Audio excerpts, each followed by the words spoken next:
guys. Today we're going to read The Biggest Easter Basket Ever, written by Stephen Kroll, illustrated by Jenny Bassett.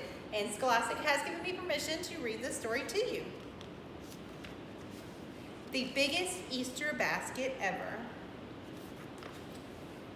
Once there were two mice who fell in love with the same Easter basket, but a lot had to happen before they did.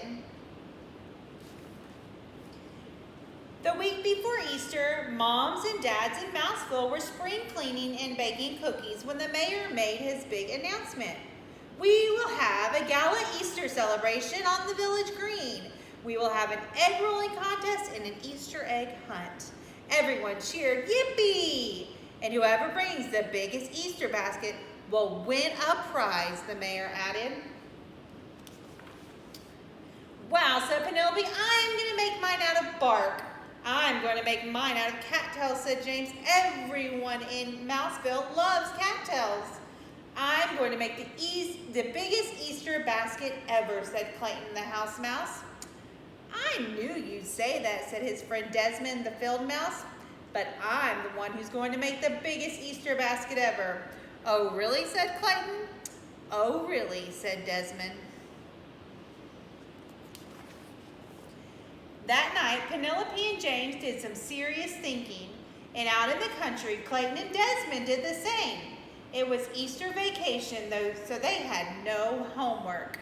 The next morning, Clayton raced to the basement.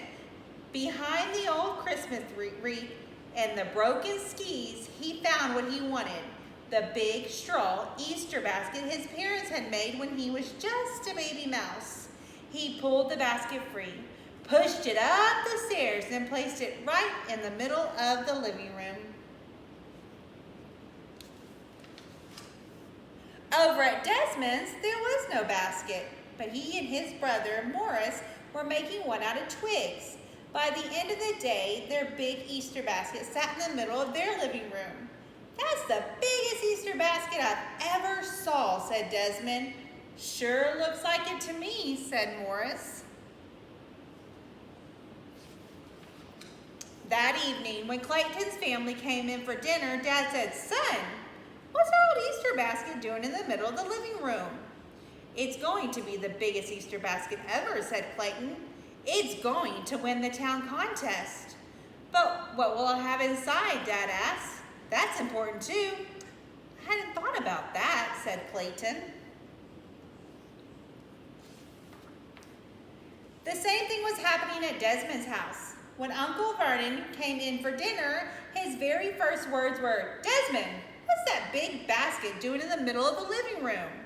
Desmond smiled. It's going to be the biggest Easter basket ever. It's going to win the town contest. But what will it have inside? Asked Vernon. That's important too. I hadn't thought about that, said Desmond. Over at Clayton's house, Dad took Clayton aside. To help you find wonderful things to fill your basket, he whispered, ask the whole family. And over at Desmond's, Uncle Vernon did the same. To help you find wonderful things to fill your basket, he whispered, ask the whole family. So Clayton did, and Desmond did. And this is what happened. At Clayton's house, Mom contributed a fuzzy stuffed Easter bunny.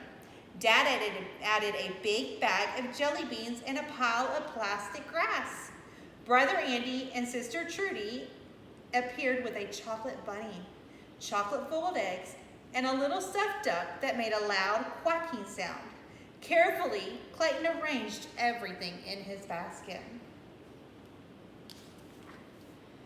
At Desmond's house, Uncle Vernon contributed his own bag of jelly beans and plastic grass.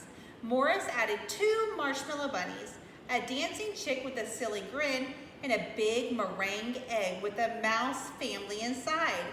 Cousins from across the road sent over a dozen candle eggs. Carefully, Desmond arranged everything in his basket.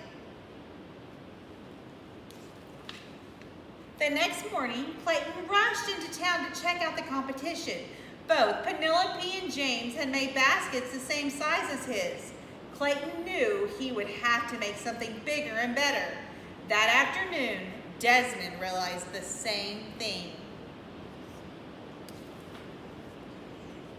Each was certain he had to have something extra special. Colored Easter eggs, declared Clayton. Colored Easter eggs, declared Desmond.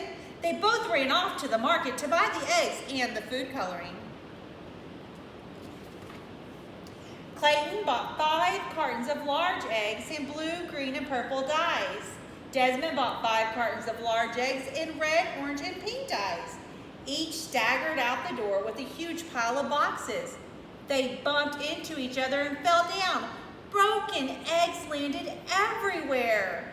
Desmond wiped one off of his head and laughed. Clayton wiped one off of his head and laughed. We should make this Easter basket together, said Clayton.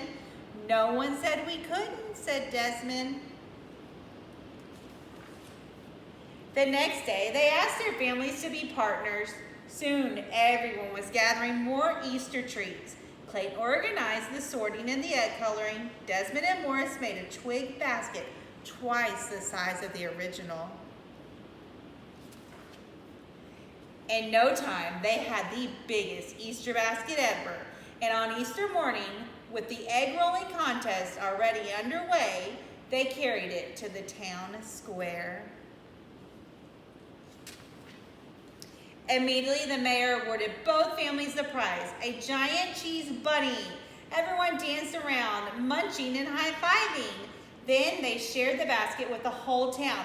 We did it, said Clayton and Desmond, handing out chocolate-foiled eggs, all of us together.